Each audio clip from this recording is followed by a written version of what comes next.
for you from writing, aside from the economic ones? And yeah.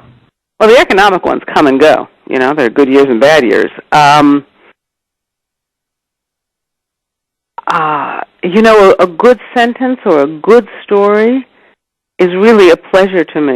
You know, it's like building something. It's solid and it's there and it works every time you look at it, and that's very gratifying for me in terms of, I don't know, accomplishing the craft.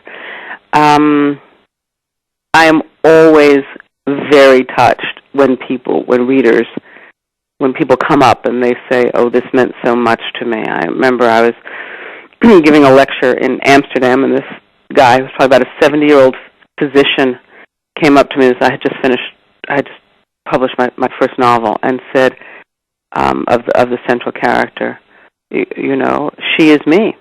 I understood her completely. The way she approached her life is how I have approached my life. Thank you. And I was so pleased, of course, that it was somebody who was so different from that character, and also, you know, so touched that he would take the trouble to tell me. So that's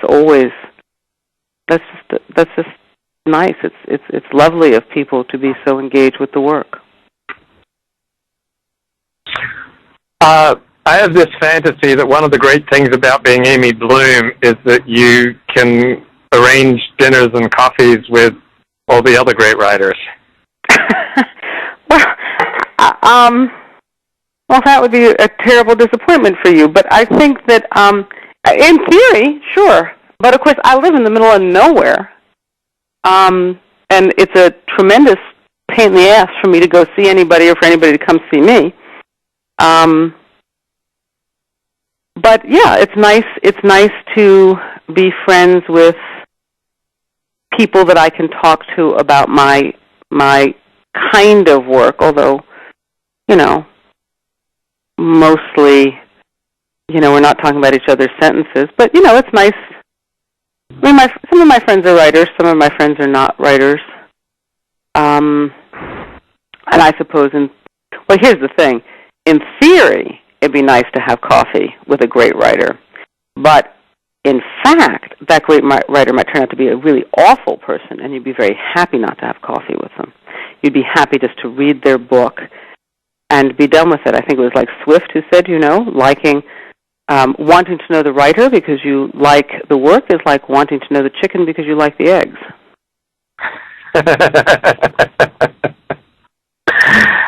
How do you think your writing is different because you're trained and practiced as a therapist? Oh, I think I'm a better listener than a lot of people. I think I'm inclined to let people finish their own sentences. I think I'm sort of trained to pay attention to people's perceptions and to notice the gaps between, you know, what they say and how they feel, that sort of thing. So I think that my training was probably helpful, probably reinforced some of my inclinations. I think I am very much by nature somebody who likes to observe what's going on. I find people very interesting. I'd love you to finish this sentence. I'm basically happy if... Oh.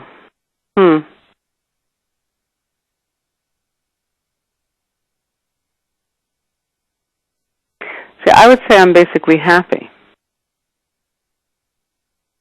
Period. Mm-hmm. And that's been the trajectory of your adult life? No, I wouldn't say so. I think that's actually my nature. No, I mean, I don't think I've had any, like, shortage of ups and downs and bad shit. I just think, I think that people are born with certain kinds of dispositions. And, I feel things very deeply. You know, I certainly have more than my share of thunderstorms, but that doesn't actually change my sense of myself as being basically happy.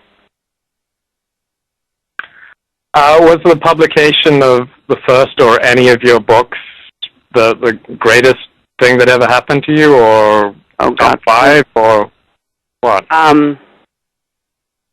Yeah, I'm not a big ranker. I mean, I always appreciate like everyone's top 10 lists, but I'm not so much given to that. But it was great. It was great to have my first story published. Fantastic. You know, they sent me 11 copies. It had a cover. It had a back cover. It had a table of contents. It had my name twice. Actually, it had my name 3 times. It had it in the table of contents. It had it on the back cover, and it had it on the title page of the story. Fantastic. It was great to have. It's always nice to have the books come into the world. It's even nicer if it seems that people respond well to them. All very nice, exceedingly nice stuff. I don't know how I rank the top 5. I mean, I have 3 kids, so it's a little hard to figure out how you'd be wedging the books into that. How do you choose the photo for your books? The photo of you? Oh, well, you know, you don't want to look homely. Maybe other people are just so much more evolved. They're like, I don't care. So I can only speak for myself. I don't want to look homely.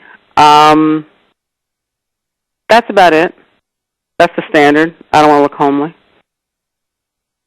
It's also true. You don't want to look so good in the picture that when you walk into the bookstore, people have no idea who you are.